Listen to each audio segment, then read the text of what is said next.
संतोषी माता व्रत कथा। एक बुढ़िया थी, उसके 7 बेटे थे। 6 कमाने वाले थे जबकि एक निकम्मा था। बुढ़िया 6 बेटों की रसोई बनाती, भोजन कराती और उनसे जो कुछ जुटन बचती वह 7वें को दे देती। एक दिन वह पत्नी से बोला, देखो मेरी माँ को मुझ पर कितना प्रेम है। वह बोली, क्यों नहीं, सबका जूठा जो तुमको खिलाती है। वह बोला, ऐसा नहीं हो सकता है, मैं जब तक आँखों से न देख लूँ मैं मान नहीं सकता। बहू हंसकर बोली, देख लोगे तब तो मानोगे। कुछ दिन बाद त्यौहार आया। घर में 7 प्रकार के भोजन और चूरमे के लड्डू बने। वह जांचने को सिर दुखने का बहाना कर पतला वस्त्र सिर पर ओढ़े रसोई घर में सो गया। वह कपड़े में से सब देखता रहा। 6 भाई भोजन करने आए। उसने देखा माँ ने उनके लिए सुंदर आसन बिछा नाना प्रकार की रसोई परोसी है और आग्रह करके उन्हें जमाया भी। वह देखता रहा। 6 भोजन करके उठे, तब माँ ने उनकी जूठी थालियों में से लड्डुओं के टुकड़े उठाकर एक लड्डू बनाया। जूठन साफ कर बुढ़िया माँ ने उसे पुकारा, बेटा 6 भाई भोजन कर गए, अब तू ही बाकी है, उठ, तू कब खाएगा। वह कहने लगा, माँ मुझे भोजन नहीं करना, मैं अब परदेश जा रहा हूँ। माँ ने कहा, कल जाता हो तो आज चला जा। वह बोला, हाँ आज ही जा रहा हूँ। यह कहकर वह घर से निकल गया। 7वें बेटे का परदेश जाना। चलते समय पत्नी की याद आ गई। वह गौशाला में कंडे थाप रही थी। वहाँ जाकर बोला, हम जावें परदेश, आवेंगे कुछ काल, तुम रहियो संतोष से धर्म आपनो पाल। वह बोली, जाओ पिया आनंद से, हमरो सोच हटाए, राम भरोसे हम रहें, ईश्वर तुम्हें सहाय। 2 निशानी यापन, देख धरु में धीर, सुधिमति हमरी विसारियो, रखियो मन गंभीर। वह बोला, मेरे पास तो कुछ नहीं, यह अंगूठी है, सो यही ले लो और अपनी कुछ निशानी मुझे दे दो। वह बोली, मेरे पास क्या है, ये गोबर भरा हाथ है। यह कहकर उसके पेट पर गोबर के हाथ की थाप मार दी। वह चल दिया। चलते चलते दूर देश पहुंचा। परदेश में नौकरी।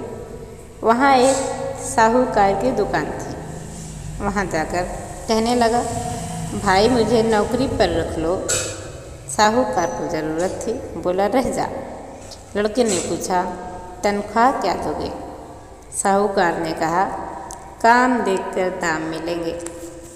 साहूकार की नौकरी मिली। वह सुबह 7 बजे से 10 बजे तक नौकरी बजाने लगा। कुछ दिनों में दुकान का सारा लेन देन, हिसाब किताब, ग्राहकों को माल बेचना, सारा काम करने लगा।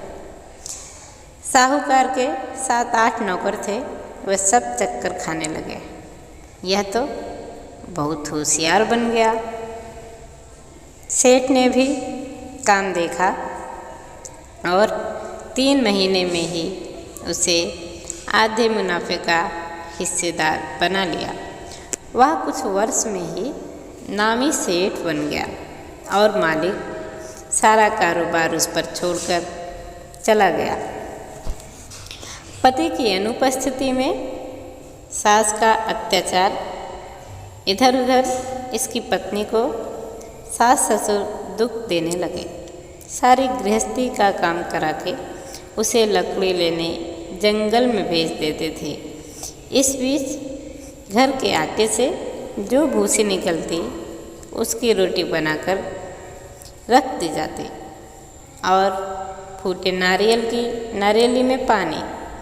एक दिन वह लकड़ी लेने जा रही थी। रास्ते में बहुत सी स्त्रियां संतोषी माता का व्रत करती दिखाई दी। संतोषी माता का व्रत। वह वहाँ खड़ी होकर कथा सुनने लगी और पूछा, बहनों तुम किस देवता का व्रत करती हो और उसके करने से क्या फल मिलता है।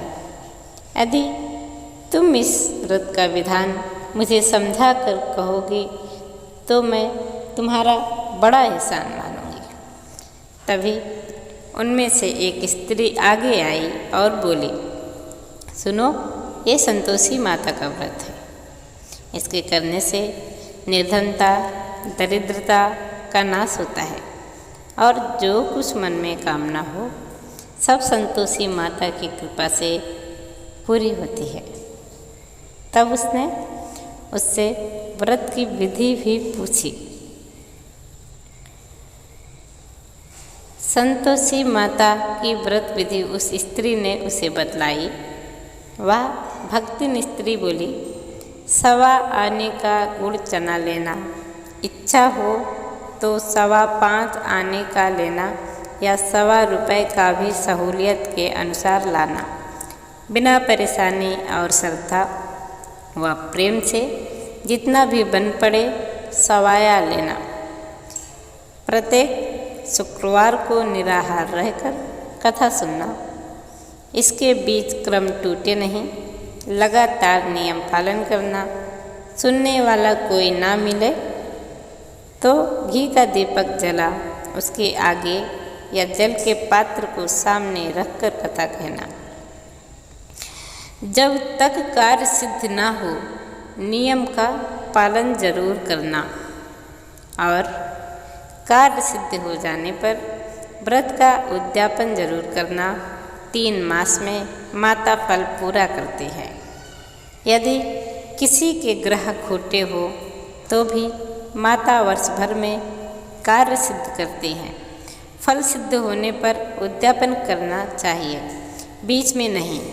उद्यापन में 2.5 सेर आटे का खाजा तथा इसे परिणाम से खीर तथा चने का साग करना। 8 लड़कों को भोजन कराना। जहाँ तक मिले देवर, जेठ, भाई, बंधु के हो, ना मिले तो रिश्तेदारों और पास पड़ोसियों को भी बुलाना। उन्हें भोजन कराकर यथाशक्ति दक्षिणा देना। माता का नियम पूरा करना। उस दिन घर में कोई भी खटाई नहीं खाना चाहिए। यह सुन बुढ़िया के लड़के की बहू चल दी। व्रत का प्रण करना और माँ संतोषी का दर्शन देना। रास्ते में लकड़ी के बोझ को बेच दिया और उन पैसों से गुड़ चना ले लिया। माता के व्रत की तैयारी कर आगे चली और सामने मंदिर देखकर पूछने लगी, ये मंदिर किसका है? सब कहने लगे, ये तो संतोषी माता का मंदिर है। यह सुनकर वह स्त्री माता के मंदिर में जाकर चरणों में लौटने लगी। दीन हो विनती करने लगी, माँ, मैं निपट अज्ञानी हूँ, व्रत के कुछ भी नियम नहीं जानती। माँ, मैं एक दुखियारी हूँ। हे माता जगत जननी, मेरा दुख दूर कर, मैं तेरी शरण में हूँ। माता को दया आई। एक शुक्रवार बीता कि दूसरे को उसके पति का पत्र आया और तीसरे शुक्रवार को उसका भेजा हुआ पैसा आ पहुँचा। यह देख जेठ जेठानी मुँह से कोड़ने लगे। लड़के ताने देने लगे। काकी के पास पत्र आने लगे, रुपया आने लगा है। अब तो बेचारी काकी की खातिर बढ़ेगी। बेचारी सरलता से कहती, भैया कागज आवे रुपया आवे, हम सब के लिए अच्छा है। ऐसा कहकर आँखों में आंसू भरकर संतोषी माता के मंदिर में आ मातेश्वरी के चरणों में गिरकर रोने लगे। माँ, मैंने तुमसे पैसा कब मांगा है? मुझे पैसे से क्या काम है माँ? मुझे तो अपने सुहाग से काम है। मैं तो अपने स्वामी के दर्शन मांगती हूँ। तब संतोषी माता ने प्रसन्न होकर कहा, जा बेटी, तेरा स्वामी भी आएगा। यह सुनकर खुशी से बावली होकर घर में जा काम करने लगी। अब संतोषी माँ विचार करने लगी, अपनी इस भोली पुत्री को मैंने कह तो दिया कि तेरा पति आएगा, लेकिन कैसे? वह तो इसे स्वप्न में भी याद नहीं करता। उसे याद दिलाने को मुझे ही जाना पड़ेगा। इस तरह माताजी उस बुढ़िया के बेटे के पास जा स्वप्न में प्रकट हो कहने लगी, साहूकार के बेटे सो रहा है या जागता है? वह कहने लगा, माता सोता भी नहीं जागता भी नहीं, कहो क्या आज्ञा है माँ। माँ कहने लगी, तेरे घर बार कुछ है कि नहीं? वह बोला, मेरे पास सब कुछ है, माँ है, बाप है, बहू है, क्या कमी है? माँ बोली, अरे मेरे भोले पुत्र, तेरी बहू घोर कष्ट उठा रही है, तेरे माँ बाप उसे परेशानी दे रहे हैं, वह तेरे लिए तरस रही है, तो उसकी सुध ले। वह बोला, हाँ माता जी, ये तो मालूम है, परंतु जाऊं तो कैसे? परदेश की बात है ना, लेन देन का कोई हिसाब नहीं, कोई जाने का रास्ता नहीं आता, कैसे चला जाऊं मैं? माँ कहने लगी, मेरी बात मान, सवेरे नहा धोकर संतोषी माता का नाम ले, घी का दीपक जला, दंडवत कर और दुकान पर जाकर बैठ जा। देखते देखते सारा लेन देन चुक जाएगा, जमा का माल बिक जाएगा, सांझ होते होते धन का भारी ढेर लग जाएगा। अब बूढ़ी माँ की बात मानकर वह नहा धोकर संतोषी माता को दंडवत घी का दीपक जला दुकान पर जा बैठा। थोड़ी देर में देने वाले रुपया देने लगे, लेने वाले हिसाब लेने लगे। कोठे में भरे सामान के खरीदार नगद दाम दे सौदा करने लगे। शाम तक धन का भारी ढेर लग गया। मन में माता का नाम ले, चमत्कार देख प्रसन्न हो, घर ले जाने के वास्ते गहना, कपड़ा, सामान खरीदने लगा। यहाँ काम से निपट तुरंत घर को रवाना हुआ। उधर उसकी पत्नी जंगल में लकड़ी लेने जाती है। लौटते वक्त संतोषी माता जी के मंदिर में विश्राम करती है। वह तो उसके प्रतिदिन रुकने का स्थान जो ठहरा। धूल उड़ती देख वह माता जी से पूछती है, हे माते, यह धूल कैसे उड़ रही है? माता कहती है, हे पुत्री, तेरा पति आ रहा है, अब तू ऐसा कर, लकड़ियों के 3 बोझ बना ले, एक नदी के किनारे रख, दूसरा मेरे मंदिर में और तीसरा अपने सिर पर। तेरे पति को लकड़ियों का गट्ठर देखकर मोह पैदा होगा, वह यहाँ जरूर रुकेगा, नाश्ता पानी खाकर माँ से मिलने जाएगा। तब तू लकड़ियों का बोझ उठा कर जाना और चौक में गट्ठर डालकर जोर से आवाज़ लगाना, लो सासू जी, लकड़ियों का गट्ठर लो, भूसी की रोटी दो और नारियल के खेपड़े में पानी दे दो, आज मेहमान कौन आया है। माता जी से बहुत अच्छा कहकर वह प्रसन्न मन से लकड़ियों के 3 गट्ठर बनाती है, एक नदी के किनारे पर रखती है और एक माता जी के मंदिर में रखती है। इतने में मुसाफिर आ पहुँचा। सूखी लकड़ी देख उसकी इच्छा उत्पन्न हुई कि हम यहीं पर विश्राम करें और भोजन बनाकर खा पी कर गाँव जाएं। इसी तरह रुककर भोजन बना, विश्राम करके गांव को गया। सबसे प्रेम से मिला। उसी समय सिर पर लकड़ी का गट्ठर लिए वह उतावली सी आती है। लकड़ियों का भारी बोझ आंगन में डालकर जोर से 3 बार आवाज़ देती है, लो सासू जी, लकड़ियों का गट्ठर ले लो और भूसी की रोटी दे दो, आज कौन मेहमान आया है। यह सुनकर उसकी सास बाहर आकर अपने दिए हुए कष्टों को भुलाने हेतु कहती है, ये बहू ऐसा क्यों कहती है, तेरा मालिक ही तो आया है, आ बैठ, मीठा भात खा, भोजन कर, कपड़े गहने सब पहन। और उसकी आवाज़ सुनकर उसका पति बाहर आता है। अंगूठी देख व्याकुल हो जाता है। माँ से पूछता है, माँ यह कौन है? माँ बोली, बेटा, ये तो तेरी ही बहू है। जब से तू गया है तब से सारे गांव में भटकती फिरती है, घर का काम काज कुछ करती ही नहीं, 4 पहर आकर खा जाती है। वह बोला, ठीक है माँ, मैंने इसे भी देखा और तुम्हें भी। अब दूसरे घर की ताला दे दो, मैं उसमें रहूँगा। माँ बोली, ठीक है, जैसी तेरी मर्जी। तब वह दूसरे मकान की तीसरी मंजिल का कमरा खोल सारा सामान जमाता है। एक दिन में राजा के महल जैसा ठाट बाट बन गया था। अब क्या था, बहुत सुख भोगने लगे। इतने में शुक्रवार आया। शुक्रवार व्रत के उद्यापन में हुई भूल किया खटाई का इस्तेमाल। उसने पति से कहा, मुझे संतोषी माता के व्रत का उद्यापन करना है।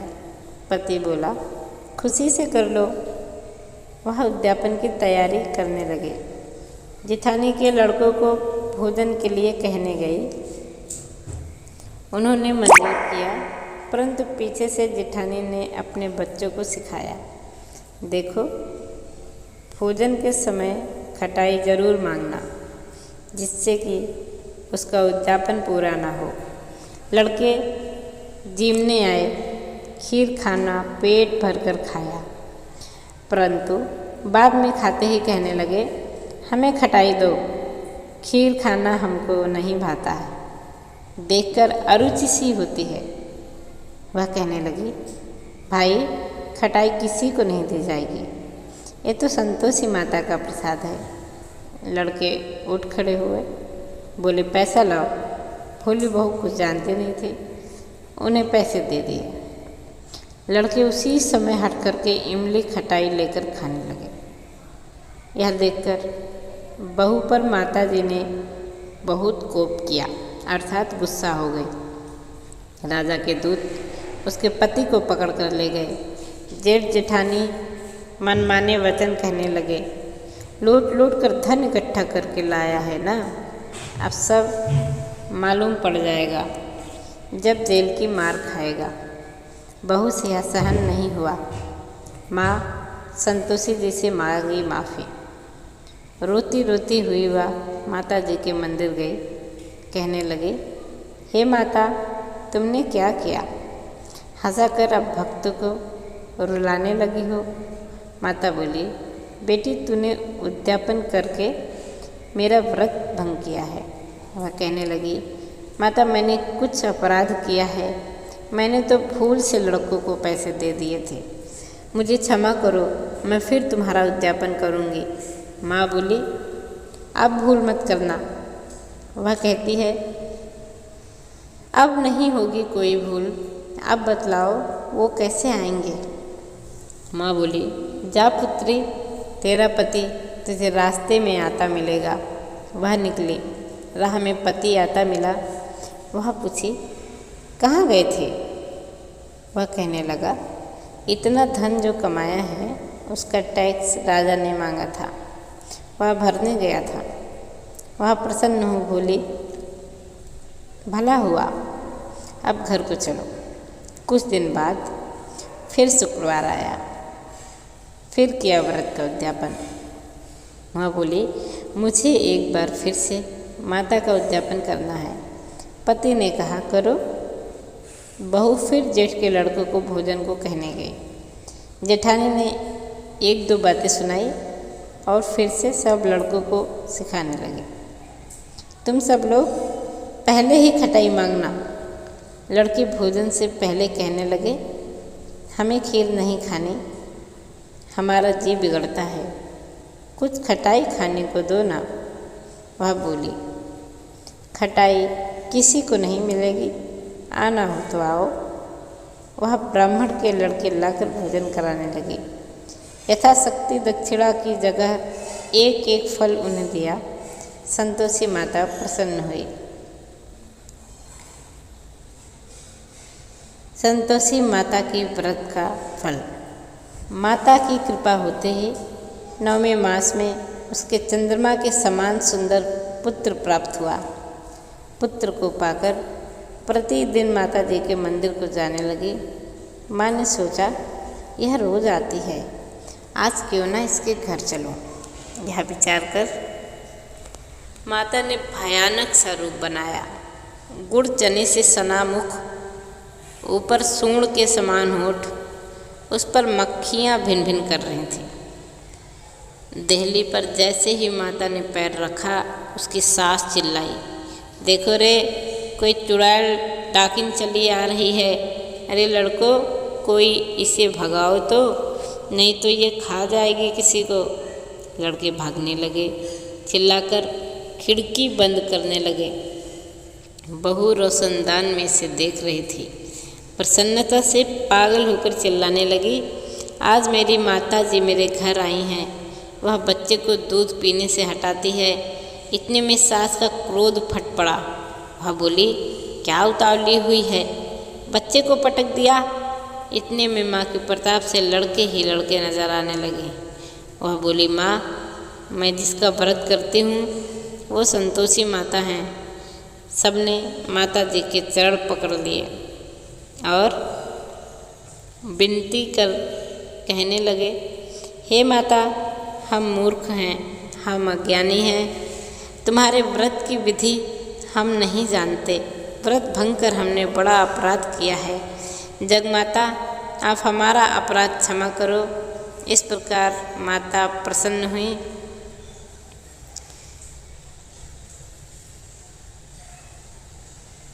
बहू को प्रसन्न हो जैसा फल दिया, वैसे माता सबको दे। जो पढ़े उनका सब मनोरथ पूर्ण हो। बोलो संतोषी माता की जय।